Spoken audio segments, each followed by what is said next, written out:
አሴት ቫሉዌሽን ስንል ምንድን ነው? አሴት ቫሉዌሽን ስንል የአንድን አሴት ቫልዩ ወይም ደግሞ የማርኬት ዋጋውን ዲተርማይን የማድረግ ሂደት ነው። it is the process of determining the value of an asset ማለት ነው። በአርምስ ሌንግዝ ትራንዛክሽን ወይም በኖርማል ትራንዛክሽን አንድ ባየር እና አንድ ሴለር ተስማምተው ሊለዋወጡበት የሚችለው ሪሶርሳቸውን አንዱ ያለውን ገንዘብ አንዱ ያለውን ሪሶርስ ሊለዋወጡበት የሚችለውን ቫልዩ ዲተርማይን የማድረግ ሂደት ነው አሴት ቫሉዌሽን ስንል ማለት ነው። ብዙ አይነት አሴቶች አሉ። ለምሳሌ ሪል አሴቶች የምንላቸው ላንድ፣ ቢልዲንግ ሊሆን ይችላል፣ ኢንቨንተሪዎቻችን ሊሆን ይችላል። እነዚህ ታንጀብል አሴት ብለን በአንድ ካታጎሪ ውስጥ እንከታቸዋለን። ኢንታንጀብል አሴቶች ደግሞ ብለን ይሄ ኢንተሌክቹዋል ፕሮፐርቲ የምንላቸው እነ ኮፒራይት፣ ትሬድማርክ፣ ፓተንት ራይት የምንላቸው ወይም ደግሞ እነ ጉድዊልን፣ ፍሬንቻይዝን መጥቀስ እንችላለን። በሌላ አንግል ደግሞ ፋይናንሻል አሴት የምንላቸው አሉ። እነዚህን እነ ስቶክ፣ ቦንድ፣ ዴሪቬቲቭ የምንላቸው ማለት ነው። ስለዚህ አሴት ቫሉዌሽን ስንሰራ ለእነዚህ ለሁሉም ልንሰራ እንችላለን ማለት ነው። ለሪል አሴቶች፣ ለታንጀብል አሴቶችም፣ ለኢንታንጀብል አሴቶችም፣ ለፋይናንሻል አሴቶችም ማለት ነው።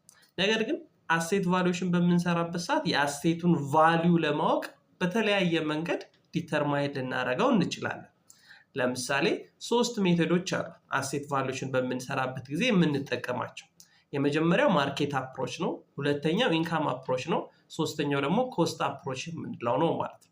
ማርኬት አፕሮች ስንል አሴት ቫልዩ ልንሰራለት ያሰብነው አንድ አይተም አንድ አሴት ገበያ ላይ በምን ያክል ተመሳሳይ ፕራይስ ተሽጧል የሚለውን ዲተርማይን በማድረግ ነው የምንሄደው። ለምሳሌ አንድ ቤት ከሆነ ያንን የሚመስል ቤት በዛ ተመሳሳይ ሎኬሽን በዛ ተመሳሳይ ስፋትና አይነት ገበያ ላይ ተሽጧል የሚል ማርኬት ኢንፎርሜሽን እንፈልጋለን።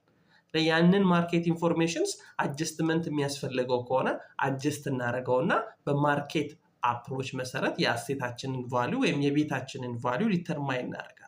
አጀስትመንት ስንሰራ ለምሳሌ ቤት ከሆነ የኛ ቤት የሚመስል ገበያ ላይ በ3 ሚሊዮን ተሽጦ ከሆነ የኛ ቤትና በዛ ቤት መካከል ምን ልዩነት አለ የሚለው እንሰራለን። ለምሳሌ ሙሉ ፊኒሺንግ ያለቀለት ቤት ከሆነ በ3 ሚሊዮን የተሸጠው የኛ ቤት ፊኒሺንግ ካላለቀለት እና ኮምፓራብል ሊሆኑ እንደሚችሉ ካመነ ያቺን የፊኒሺንጓን ቫልዩ ምን እናደርጋለን? አጀስትመንት እንሰራለን ማለት ነው።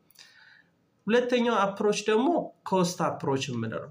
ይሄ ደግሞ ብዙ ጊዜ የምንጠቀመው by determining replacement or reproduction ኮስቱን ዲተርማይን በማድረግ ነው፣ ወይም ሪፕሮዲውሲንግ ኮስቱን ዲተርማይን በማድረግ ነው።